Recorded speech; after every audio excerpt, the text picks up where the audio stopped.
Well, I really need to learn to stay off of eBay when I'm bored.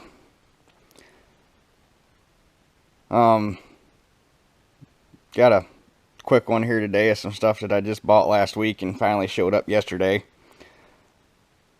First one here is a brochure for the 4150.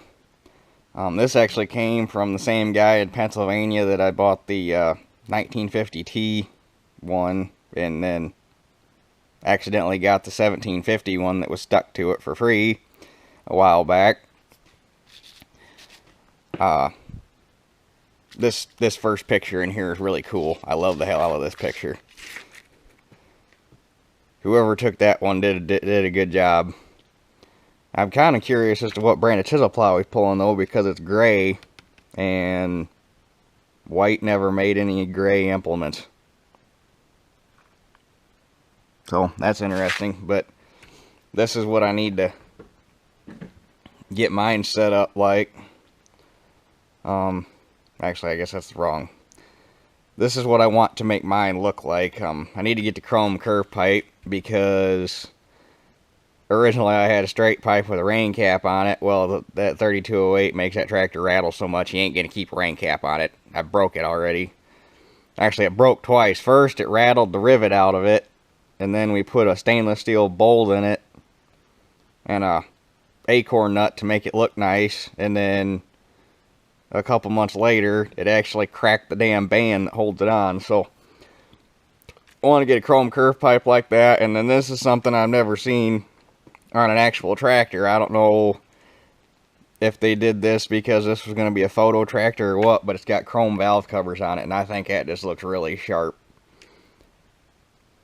It's actually got a chrome grill frame on it too. So mine's just aluminum. I don't know if they had, I don't know if the early ones had a chrome grill on them, or again if that was because this was going to be a photo tractor. But it'd be cool to chrome that grill frame too, because that I just think that makes that tractor look really sharp. I need to get mine painted because God, that's a sharp looking tractor. White may have royally fucked that company over, but they made a pretty good looking four-wheel drive. This is a little 40 years later. That's kind of, we can laugh about that. Reliable Cat V8 power. Not gonna say I happen to like the 3208. I think they're a decent motor, but they don't have a history of being the most reliable. Some guys hate them, some guys love them. And this is just talking about the drivetrain, how it's an inline instead of having a drop box. Double universal in the pivot, 15 degrees of oscillation, 15.2 foot turning radius. And then where most four-wheel drives built have a 60-40 weight distribution, White decided to go 65-35. Whether or not that actually is better than a 60-40, I don't know. They probably ended up that way because they have this great big honking nose out here because they had to move the motor down or out and down to get in front of the transmission. So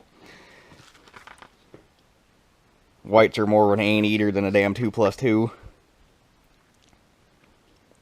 And then there it is in its element, cultivating corn, which is what the 4150 was kind of designed for, was to be a row crop tractor.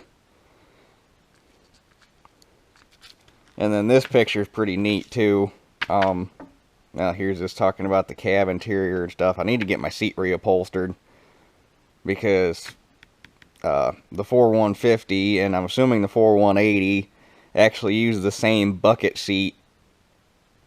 Well, it's not quite the same in a 2655 and a 2455 or the Moline Plainsman's. It was basically shaped the same except it didn't have armrests. The seat just kind of came up and made a bucket. And then in this one they put the profile on it to give you some armrests. But regardless, I want to get my seat reupholstered because you can't buy them new anymore. But this picture's kind of neat.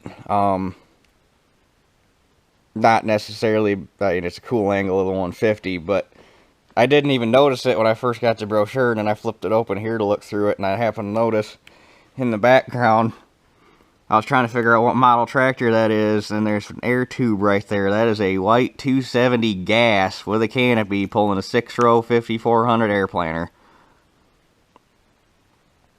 Which I found it kind of odd that he's pulling a chisel plow. What I'm assuming is a chisel plow. That looks a little heavy. Well, no, I guess that could be a field cultivator. That's probably a field cultivator, actually.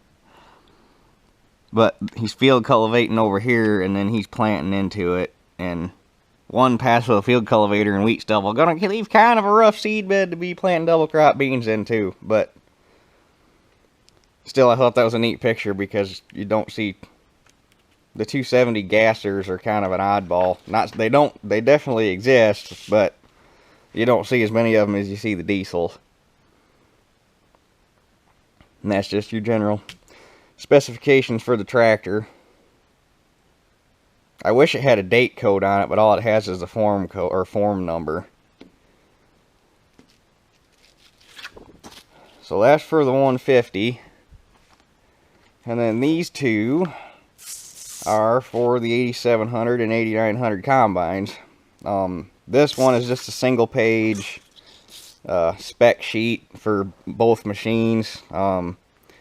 Like 8900, they use the same motor, but the 8900's turbocharged. 8900, 145 horse, 8700, 118 horse. Hydro transmissions, all your tire sizes, corn head options, small grain head options. The 8900 had a 51.3 inch wide cylinder. The 8700 has a 44.5 inch wide cylinder. Both of them using 8 RAS bars. 13 bar concaves. I found this kind of odd that the 8900 and the 8700 are both 5-walker machines. The walkers in an 8900 have to be freaking huge. So, yeah, that's just a general spec sheet for them. And then this one's the actual sales brochure. Again, I wish it had a date code on it, but that's kind of a neat picture. They just don't take brochure pictures like they used to. I mean, they made some really cool brochures back in the day. I got some corn that's about as weedy as that. I got some corn that's weedier than that.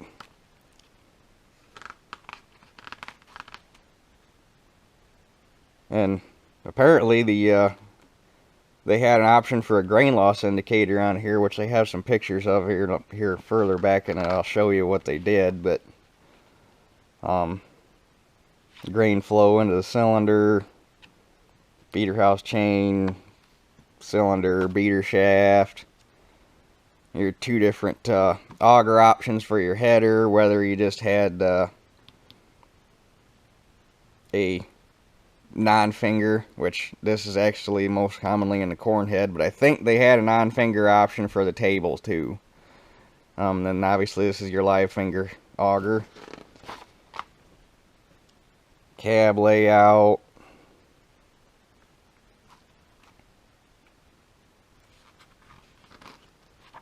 Yeah, right here, grain loss. They actually had impact plates. I'd kind of be curious to know how accurate that actually was, because that was kind of, back in the 80s, that kind of would have been fairly new technology, so I'll just be curious if that was actually accurate or if it was just kind of eh.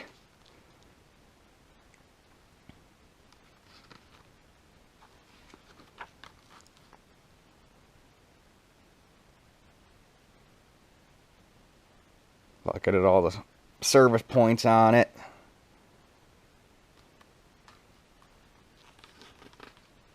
Basically talking about how easy it is to maintain because you got all the swing up panels and whatnot.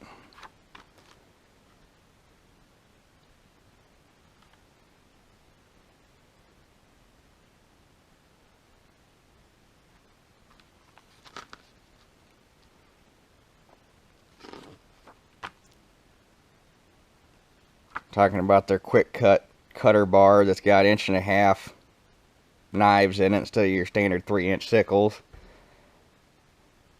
This is what my new 13-foot flex has on it, is the quick cut.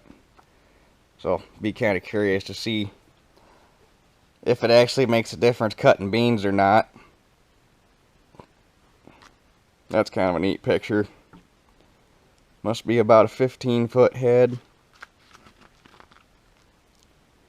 Oh, and this is something that I noticed after I got this brochure too. My combine had a mirror over here, and none of the ones in this brochure have it. And I actually just got the mirrors put on it day before last, and the mirror frame wasn't really correct.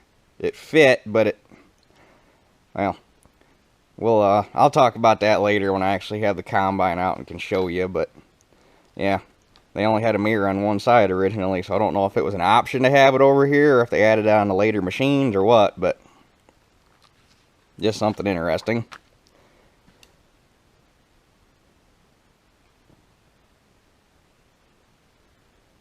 This is really nice. I like how the white corn heads do this.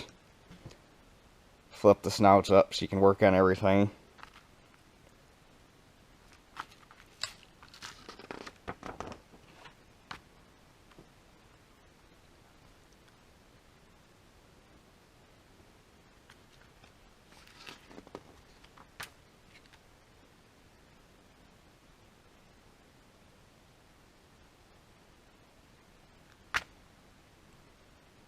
Wonder what the heck you cut in there. It doesn't really look like wheat.